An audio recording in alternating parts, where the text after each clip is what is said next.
Hey, I'm Cyclon. I got a question for you. Have you ever tried to play with a buddy just to realize that your builds are stepping on each other's feet and are kind of countering the other build, making it harder to play together?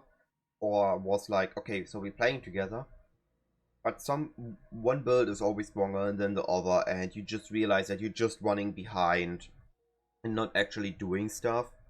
Well, here's the solution. Support build in my case, the Aurabot.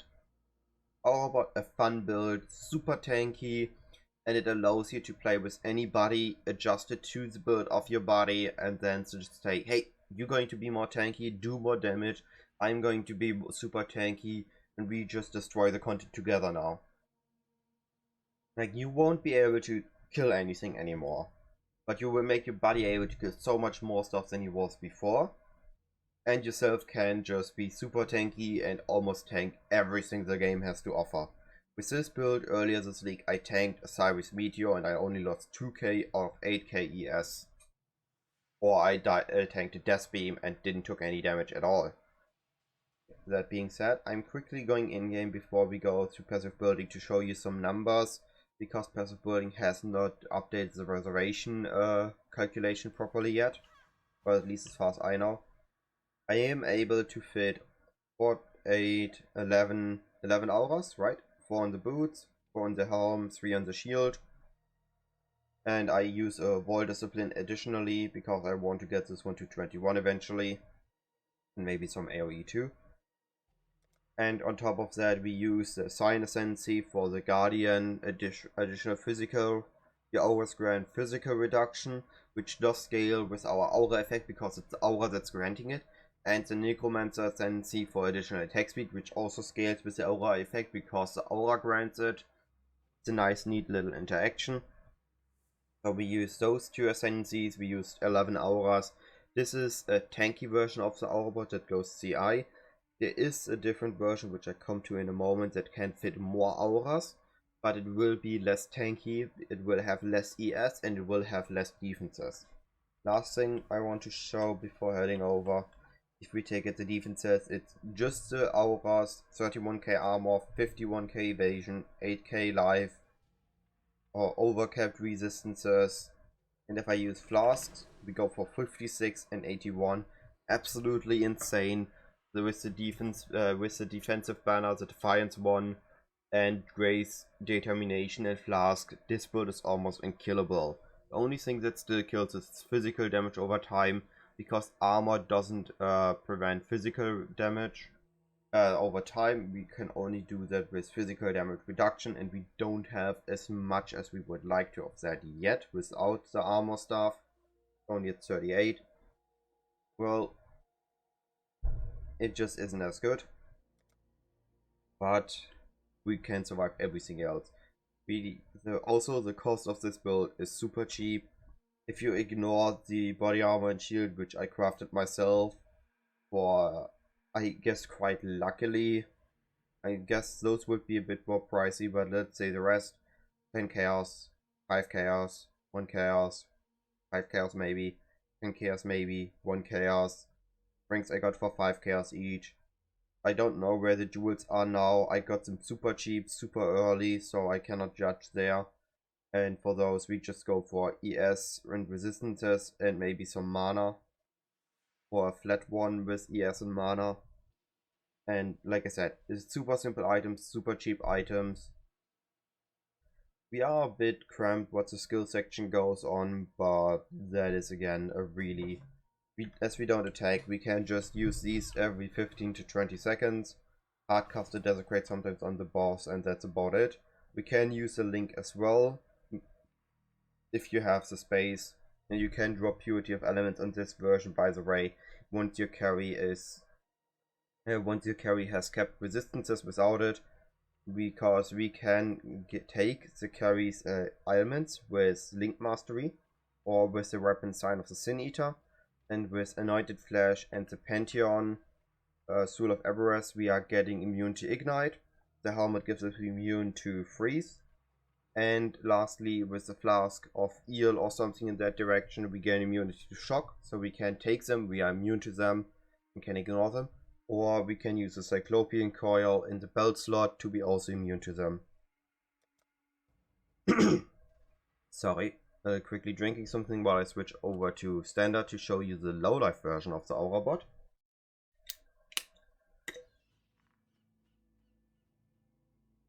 So, because the reservation efficiency changes in 3.16 Scourge League, it is not possible to fit as many auras anymore on a high end than before, so we do need low life to fit more. With low life, I don't have the March of the Legion, so I can't show that, but the hatred is with 2347 the same amount as any other 50% aura in the boots, and we can use generosity there too. It doesn't increase the reservation cost, so we can fit 3 to 4 aura in the boots and have fitted on our mana Purity of Fire, Discipline, Purity of Ice, Lightning and Clarity, and on our life Determination, Grace, Vitality and Warbinner with an Arrogant support. We can fit more, we can fit a precision either on life because we have something left, or on mana too, but it wouldn't be max level. If on mana we need to balance out the 2 Clarity, Precision or Vitality we use on mana, and then we can put the rest on life. And like I said, we could use a Precision on life too, but it would not be max leveled, as Vitality on max level is taking... oh, never mind, maybe it can be max leveled. Oh no, wait, Vitality on the shield, and that would be Arrogant support, so it would cost more. You will need to figure out up to what level you can get. That would be based on your life pool, which might vary per build and per level. That being said, here's the proof that I can fit all the auras. We can fit more in the boots, like I said, when you have the March of the Legion.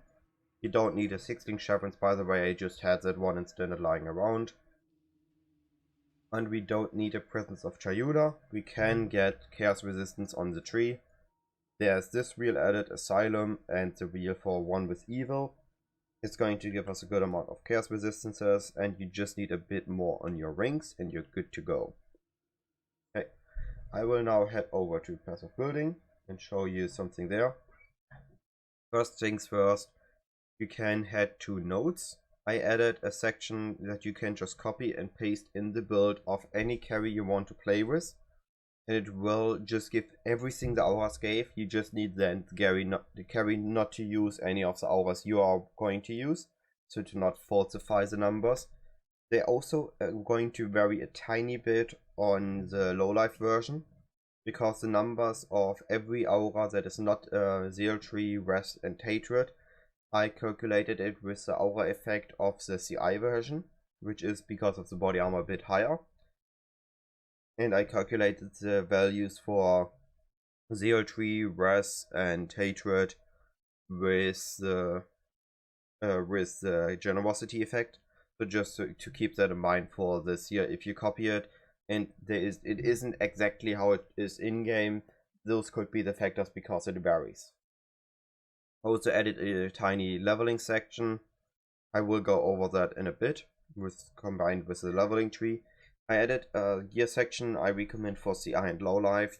What you can do, because on low life you might use Sign of the Sin Eater, which is a weapon that grants a level 30 smite. Instead of using Culling Strike on the shield, you could use Generosity. I'm using Shield Shard, faster attacks, Culling Strike mostly in my weapon because of the socket coloring. But like I said, you can use Generosity there too to affect the smite to only affect your carry, because you don't care about the added lightning damage. Okay. A gear section, like I said, it's quite cheap. A Thermal Edge doesn't cost anything at any time in the league. Alpha Soul is a bit pricey early, but drops quickly. On the body armor, you can use a Victorious Influence for the aura effect and early on to fit your offensive aura or auras before you have March of the Legion. A Shaper's Touch, you can use a Vixen Entrapment before, that gives you flat ES, but Shaper's Touch with the changes to evasion rating is super huge. I would not skip out of it. March of the Legion, before that you can use the Syntrack for just defenses until you can afford that. Amulet Jinx Juju is now best in slot because of the aura effect. Of course, if you CI and you need the Chaos Rest and can't get it anywhere else, low life, not CI, you can get the Presence of Chayula for rings. On the CI you want ES and stats. On the low life you want ES stats and Chaos Res. It might be a bit more pricey because of that. And well, belt is baited breath or auxium based on your gear and your stats currently. You should look which one gives you more ES. Plus we just really want well, one that gives shock immunity and the rest with evasion and armor. It doesn't really matter what you get on which one because the goal is to have them up all the time at everything. Well, at least in maps. On bosses you don't use them after all. So for jewels we just go for ES, mana and resistances. It might be that flat jewels are better for you early on and percentage jewels are better. Just check your POV, put them in and see what gives you more. And we have the 3 unique jewels: intuitive leaf, conk efficiency and energy from within. The order is the conk efficiency is the most important, energy from within is the second most important, intuitive leap last as it just saves a few passive points, which you start to care about once you get to level 90 plus. And yeah, they are on the tree. You can see what I do with them. It's pretty intuitive. Intuitive leap. That much for the item section. Isn't really much more to matter. The order you want to get the gears: Alpha Soul and either Body Armor, Victorious Influence or Solaris Lorica first based on your setup. Then get the Jinx Juju and get the rest of the gear. Edge, Hole, Hole we already got. Edge, Baited Brass, Vixen Entrapment early on if Shaper's Touch still expansive. It gives a good amount of flat ES. Shaper's Touch is just best in slot because of the evasion buffs. And the rings are, you don't need the stats early, just get any ES rings early on. The stats you can then get once you respec them out of your tree. You can go for agility, might, alacrity and physique early on to get those. So to gain that huge amount of survivability, we want Ghost Dance, Divine Shield with a huge amount of armor and ES. They are huge. We gain so much survivability of them, and we can share that a bit with the Link Mastery of the Elemental Diamonds on us. If you go for the low life and have a Syntrack, you use Exposure instead, or any other if your ally already does the Exposure. The rest of the tree doesn't really vary. I talked about that with the Chaos Rest. The rest of the stuff we just go for things that give us efficiency and defenses. All the ES on the tree. It is for us to scale for these armor nodes as we go for Divine Shield, and this ES and Jewel as we go for Ghost Dance. The rest is Aura stuff, Wicked Ward. Yeah, pretty simple. Guilds, CI and low life variant. There's not much there to say. The low life with the smite I mentioned. You can adjust the clarity, precision and vitality. Yeah, you won't use a flame link on low life because it gives, assuming your carry goes elemental, because it gives a huge amount of flat fire. It doesn't scale with your aura effect, but it's still better than a base anger that your carry would, for example, use. And you can use a cast when damage taking setup. We do have the space now. You could also instead use a minion setup, but from my own experience, minions aren't really giving that much anymore to your carry. Especially on this variant, they are not that important, and meat shields aren't really that needed anymore either. You can see I have a huge amount of effective health. It's like just crazy. 500k life against physical, and 400 about against the elementals. And of course, chaos we don't care about. I mentioned this. So lastly, I guess it's just leveling. For leveling, we go, oh right, here's this one. Elemental damage. We used to go for traps, it's not there anymore, so we have to go for that in my opinion. Rush the other trap. We can go first for hired killer, which we would go afterwards if you realize, hey, I'm dying too many times. After that, we finally take our aura nodes. This should be about level 30-31, when you can transition into the Aurabot by picking up Generosity in the library. Now you want to either use 2 offensive auras, Smite and Generosity in a 4-link, or 1 offensive aura, Smite, Generosity in a 4-link, assuming your carry uses Your carry users can utilize the smite. If he is just a generic dot character with chaos, of course instead use what was the name, Wither. And if he is an offensive character, I guess use Banner, or there isn't really much for physical offensive. Yeah, afterwards we go for the last aura nodes on life on this side and finalize with the last aura node. This is also the time where you get a conk efficiency, and then we just go for more defenses and we finalize the tree with the rest. There isn't really any order afterwards. If you realize you need more mana, go for the efficiency first. And if you realize you're good on mana for a bit, go for the ES first. And this one you can pick up at any time when you realize Ignite is starting to annoy you. But early on you use a Purity of Elements as well, so Ignite shouldn't annoy you at all because you're immune to it. Divine Shield and Ghost Dance only pick up once you have Determination and Grace up and running. So you have more evasion or armor than you have ES. And you can just, when you have passing towards something you don't have nodes, save it either here or here, and I guess you need to respec afterwards, but I think it's okay because you gain extra survivability in the meantime. Low life, it doesn't really matter anything because the progress up to this is the same. Here really as well. And then you just go maybe for the chaos nodes a bit more early. Maybe you have to rush them depending on how your survivability feels. For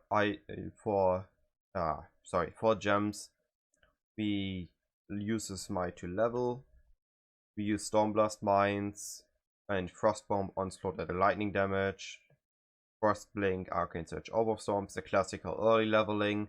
And then we replace them with Lightning Trap. You can use Explosive Trap, they do feel okay, but they don't synergize with Orb of Storms. At the end of Act 1 with level 12 we have Lightning Trap, and we can use multiple traps. Swift Assembly, I don't fully remember which one I used right now. I think Swift Assembly it was, to be able to just level. We level Clarity up to 5 at this point, and we get in Act 2 we get the Skitterbots. We can drop Frostbomb finally when we have a 3-link Lightning Trap, Elemental Focus, Swift Assembly, and Control Destruction, Orb of Storms Onslaught, or Control Destruction, Orb of Storms added lightning damage, or Lightning Trap added lightning damage, Elemental Focus. We don't Frostbomb anymore, we still level our Smite. We have Flame Dash at that point. And Act 3 we can get our 2 offensive hours, or offensive as Grace I have mentioned. Generosity does need the library. We might need to split off the carry there, that's why up to that point you want to be able to kill everything solo. Once you have Generosity beginning of Act 4 around the first lap, you then use it, you use your auras, and so you stick to your carry and just let him carry you through the rest of the campaign. And use the auras as you see fit with your reservation, and prioritize based on your carry's build or survivability if he's able to kill everything. And keep in mind that if your carry is using Toxic Rain or any poison build, use Wither and just hardcast it on bosses. All that being said, I hope this was helpful. I hope somebody got interested in trying out an Aurabot. If you don't have anything to play with, ask around in your guild. I think many people would be happy to have an Aurabot running with them, even if he's a fresh and new one. It's a lot of fun, I can really recommend it. And yeah, all that being said, have a great day.